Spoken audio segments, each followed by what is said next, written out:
Ray optics में जैसे कि मैंने आपको बताया कि 10th क्लास में आपने ऑलरेडी स्टडी किया हुआ है। 10th क्लास में कॉनकेव मिरर और कॉन्वेक्स मिरर, ये दोनों, जैसे ये आपका कॉनकेव मिरर है, आप कोई ऑब्जेक्ट लेते हो यहाँ पे, तो जिधर ऑब्जेक्ट लेते हो वो हमेशा आप निगेटिव में मानते हो, ठीक है। ऑब्जेक्ट की साइड जो भी चीज़ें होंगी वो सब निगेटिव में, और उसके जस्ट दूसरी तरफ जो होगी वो पॉजिटिव में। ये तो आपका साइन कन्वेंशन है। यह कि ये सिर्फ कॉनकेव मिरर में नहीं, कॉन्वेक्स मिरर में भी सेम कॉन्सेप्ट यहाँ पे लगता है कि जिस तरफ ऑब्जेक्ट रहेगी उस तरफ सारा चीज़ निगेटिव और उसके दूसरी तरफ का सारा चीज़ पॉजिटिव में होगा। अब जैसे ये कॉनकेव मिरर है और ये आपने बनाया एक प्रिंसिपल एक्सिस जो बीचों बीच कॉनकेव मिरर के बिल्कुल बीचों बीच पोल से होती हुई जाती है। यहाँ पे आपने ऑब्जेक्ट ले लिया, देखो लेफ्ट साइड में मैंने ऑब्जेक्ट लिया है, ऑब्जेक्ट ऑन लेफ्ट मैंने लिख भी दिया, ठीक है। और यहाँ से जो रे आएगी ना, ये एरो मार्क मैंने दिखाया कि ये रे जो भी आएगी ऑब्जेक्ट की साइड से आएगी, तो ये ऑब्जेक्ट की साइड से रे आ रही है आपकी।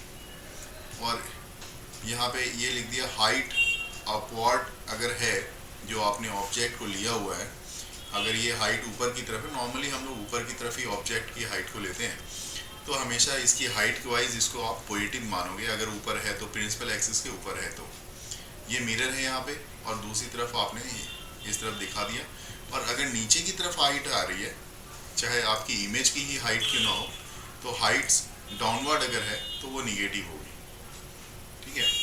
अब जैसा मैंने बताया कि रेड ब्लैक वाले रे से आप देख रहे हो कि ये इधर से रे इंसिडेंट होगी मिरर की तरफ, और इस पे स्ट्राइक करने के बाद, मिरर पे स्ट्राइक करने के बाद ये इधर से रिफ्लेक्ट हो जाएगी, है ना। तो ये चीज़ है यहाँ पे, ये इंसिडेंट लाइट है और ये डिस्टेंस अगेंस्ट इंसिडेंट लाइट, जिस लाइट के अगेंस्ट जो डिस्टेंस कवर की गई है वो उसके बारे में यहाँ पे दिखाया गया है, ठीक है। अभी बहुत सारी चीज़ें, इसकी टर्मिनोलॉजी भी देख लेते हैं एक बार, उसके बाद आते हैं। तो इस तरफ जितनी भी सारी चीज़ें होंगी सब निगेटिव होगी, जिस तरफ ऑब्जेक्ट आपने लिया है उस तरफ सारी चीज़ें निगेटिव होगी। उसके दूसरी तरफ ये जो आप देख रहे हो एरो मार्क मैंने रेड से दिखाया हुआ है, ये दूसरी तरफ की चीज़ है जो ऑब्जेक्ट के ठीक अपोजिट साइड है, इसको आप बोल सकते हो डिस्टेंसेस अलोंग इंसिडेंट लाइट, ये पॉजिटिव होगी इस तरफ, ठीक है। और ये एक्स एक्सिस मान सकते हो आप, इधर इस तरह से आप दिखा सकते हो एक एक्स एक्सिस किया, तो आप देखो ओरिजिन की तरह समझो, तो ओरिजिन में मान लो ये पिंक वाली लाइट मैंने यहाँ पे दिखाई है, तो पिंक वाले के इस तरफ जो है लेफ्ट साइड में जितने भी है, जिस तरफ आपने ऑब्जेक्ट लिया हुआ है, ये सब निगेटिव होगी, और पिंक वाले के राइट साइड में जो भी चीज़ें आप कंसीडर करोगे वो सारी चीज़ें पॉजिटिव होगी।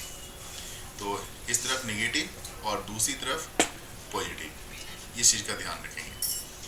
अब मैं बात करता हूँ यहाँ पे कि साइन कन्वेंशन कैसा होगा आपके लिए, और साइन कन्वेंशन के साथ साथ और कौन कौन सी टर्मिनोलॉजी होगी। साइन कन्वेंशन की तो बात मैंने यहाँ पे कर ली है, तो टर्मिनोलॉजी कौन कौन सी होगी उसको भी यहाँ पे देखते हैं। ये जैसे कि एक मिरर आपने ले लिया, ठीक है, मिरर जैसे ए भी एक पोर्शन है मिरर का, और ये क्या होता है, ये देखो ये सिल्वर्ड सरफेस होती है, मिरर का जो बैक पोर्शन होता है ना वो सिल्वर्ड होती है, सिल्वर्ड, ताकि एक बेस्ट रिफ्लेक्टर की तरह वो काम करे, तो ये सिल्वर्ड होगी तभी वो बेस्ट रिफ्लेक्टर होगा, ठीक है। अब ये बेस्ट रिफ्लेक्टर यहाँ पे दिखा रहा है, और ये जो फ्रंट सरफेस है ये रिफ्लेक्टिंग सरफेस इसको कहा जाएगा, ये रिफ्लेक्टिंग सरफेस है जो फ्रंट में है, और ये पोल है देखो, और ए से बी तक की जो लेंथ है, ये ए से बी तक को स्ट्रेट लाइन से ज्वाइन किया हुआ है, तो ये अपर्चर है, लीनियर अपर्चर बोला जा सकता है इसको। और ये देखो प्रिंसिपल एक्सिस जो ब्लू कलर से पी से पोल से होती हुई जा रही है, ये प्रिंसिपल एक्सिस है।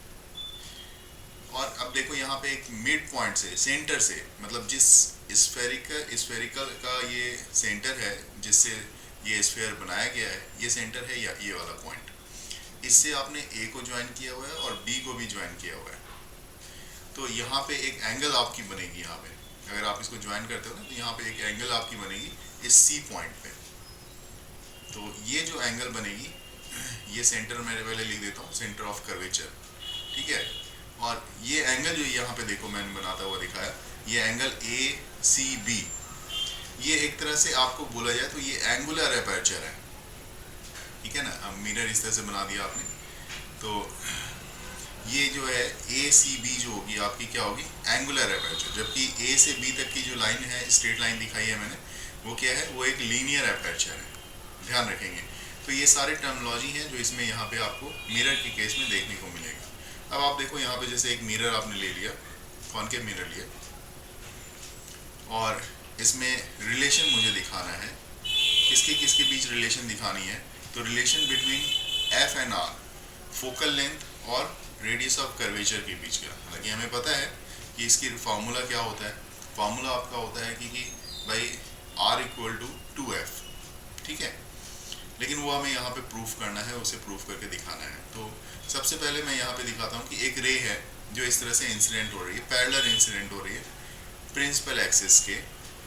कॉनकेव मिरर मैंने ली हुई है, तो कॉनकेव मिरर के प्रिंसिपल एक्सिस के पैरेलल एक रे आ रही है जो पिंक कलर से मैं यहाँ पे दिखा रहा हूँ, और पैरेलल आ रही है तो ऑब्वियस सी बात है इन्फिनिटी से आ रही होगी। तो आफ्टर रिफ्लेक्शन, ये इस तरह से रिफ्लेक्ट होने के बाद ये फोकस से होकर पास करेगी। पैरेलल रे आपने बताया था अभी कि पैरेलल रे जो आती है, जो पैरेलल आएगी या जो इन्फिनिटी से जो रे आती है, उसकी इमेज कहाँ पे बनती है, तो फोकस पे बनती है। तो ये फोकस पे इंटरसेक्ट करेगी। अब ये फोकस पे इंटरसेक्ट कर रही है, तो आपने देखा कि ये जो पॉइंट है जहाँ पे रे इंसिडेंट हो रही थी, इस पॉइंट पे, पॉइंट ऑफ इंसिडेंट पे, अगर मैं मान लूँ कि यहाँ पे दिखाऊँ आपको कि देखो कि ए से रे आ रही है, इंसिडेंट हो रही है मिरर की तरफ, और ए से इंसिडेंट हो गई और ये बी पे आई, तो ए भी इंसिडेंट रे होगी मिरर के लिए, ठीक है। और इस पॉइंट बी पे मैं नॉर्मल ड्रॉ करता हूँ। तो ये जब नॉर्मल आप ड्रॉ करोगे ना, तो किसी भी हाल में ये नॉर्मल क्या होगा, सेंटर ऑफ कर्वेचर से, इस मिरर के सेंटर ऑफ कर्वेचर से ये पास होता है सी पॉइंट से। तो मैंने सी पॉइंट लिख दिया।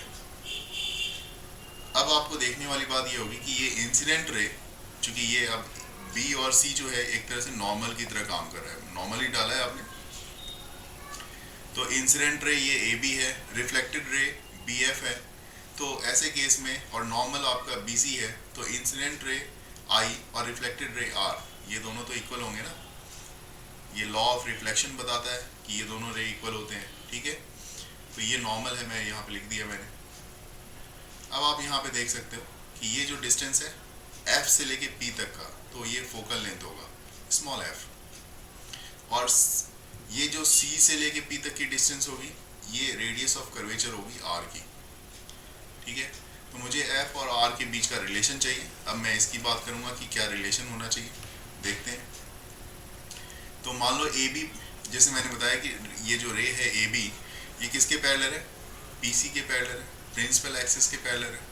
तो प्रिंसिपल एक्सिस के पैरेलल अगर ये रे है और एक लाइन इसको कट कर रही है, जो नॉर्मल वाली लाइन है BC इसको कट कर रही है, तो जब कट करेगी तो angle ABC equal to angle BC है। पहले सबसे पहले मैंने ये लिख दिया ABC और BCF, ये दोनों एंगल इंटीरियर एंगल से, ऑल्टरनेट इंटीरियर एंगल से ये दोनों इक्वल होंगे। ये अगर आई है तो ये भी नीचे वाला भी आई होगा। तो ऑल्टरनेट इंटीरियर एंगल जो होती है उससे, और लॉ ऑफ रिफ्लेक्शन से आपको अच्छे से पता है कि I equal to angle R होना है। तो अगर I इक्वल टू R होगा, तो ये देखो ऐसे केस में आपके पास क्या होगा कि ये I और R, ये एंगल तो दोनों सेम है, जैसा हमें पता ही है।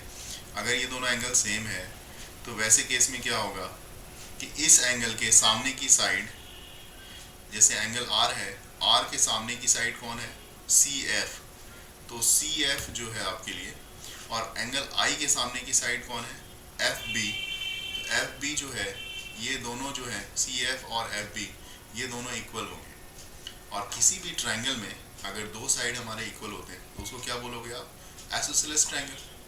तो FB यहाँ पे लिख दिया मैंने, FB इक्वल टू FC, और this triangle BCF is isosceles triangle, ठीक है। अब मैं अगला जो कंसीडर करने जा रहा हूँ, मान लो ये जो हमारा सरफेस है मिरर का, इतना बड़ा सरफेस है, अगर ये छोटा हो जाए, ये जो कर्व सरफेस है मिरर का, ये काफ़ी छोटा हो जाए, इतना छोटा हो जाए, जैसे यहाँ पे मैं दिखाना चाहूँगा आपको कि ये इतना बड़ा, अभी मान लो कितना बड़ा था आपका, और इसको काफ़ी छोटा ले रहे हो, तो मैं तो एक ड्रॉ करता हूँ इतना छोटा सा, देखो यहाँ पे इतना छोटा सा। तो वैसे केस में जो आपकी पॉइंट B है, जिधर से रे A से B पे इंसिडेंट हो रही है, और पॉइंट P है जो पोल आप बोल रहे हो, तो ये दोनों एक ही पॉइंट पे लगभग लाइज करेंगे, सेम पॉइंट होगा, बहुत काफ़ी क्लोज होगा। तो वैसे केस में जो आप इन केस ऑफ, मैं लिख देता हूँ, small aperture of mirror, point B lies very close to P, तो सी बी जो होगा वो सी पी के इक्वल होगा। देखो आप सोचो यहाँ पे, क्योंकि ये जो सी बी है, अगर ये बी, ये अपर्चर ही छोटा हो गया, तो बी किसके इक्वल, किसके पास होगा, काफ़ी क्लोज होगा पी के, तो सी बी जो होगा वो सी पी के इक्वल हो जाएगा, ठीक है। और वैसे केस में एफ बी भी जो होगा, वो एफ बी की जो लेंथ है, वो एफ बी भी अभी इस तरह से इंक्लिनेशन है, ये टिल्ट होकर अपनी पोजीशन पे आएगा, एफ पी पे आ जाएगा, तो एफ बी भी एफ पी पे आ जाएगा, तो F B equal to F P हो जाएगा, राइट। अब इस तरह से जब ये सारी चीज़ें आ गई, तो आप अब डायग्राम में भी देख सकते हो कि अब आपको क्या करना है। तो यहाँ पे मैं लिख रहा हूँ, देखो एक तो ये हो गया एफ बी, जो बॉक्स में मैंने कर दिया, F B equal to F C और F B equal to F P, मतलब तीन चीज़ इक्वल हो गया। इसका मतलब एफ बी एफ सी के इक्वल है और एफ पी के भी इक्वल होगा, क्योंकि अब ये तीन चीज़ें हैं, तो यहाँ पे तीनों को मैं लिख देता हूँ, F B equal to F C equal to F P, ठीक है। अब मैं ये वाला पोर्शन देखता हूँ, C B equal to C P. अगर मैं C B equal to C P देखूँ, तो देखो यहाँ पे सी पी आपने लिखा है, सी पी इक्वल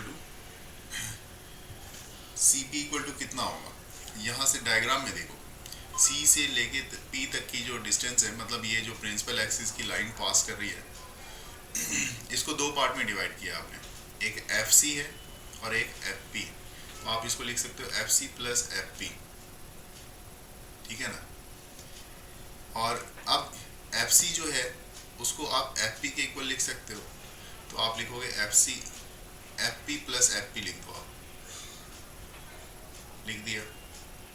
अब 2 टाइम्स ऑफ एफ पी इसको लिख सकते हैं ना, तो ये हो गया 2 टाइम्स ऑफ एफ पी। देखो एफ से लेके पी तक का जो डिस्टेंस है, इसको मैंने बताया अभी, फोकल लेंथ के इक्वल है, तो एफ के इक्वल है, और सी पी जो है वो आर के इक्वल है, तो आर इक्वल टू 2f, यही हमें दिखाना था, ठीक है। ये आप F equal to R by 2 इस तरह से भी आप उसको दिखा सकते हो, ये F equal to R by 2। तो ये आ जाता है कॉनकेव मिरर के लिए रिलेशन, किसके किसके बीच का relation, between F and R, इस दोनों के बीच की रिलेशन।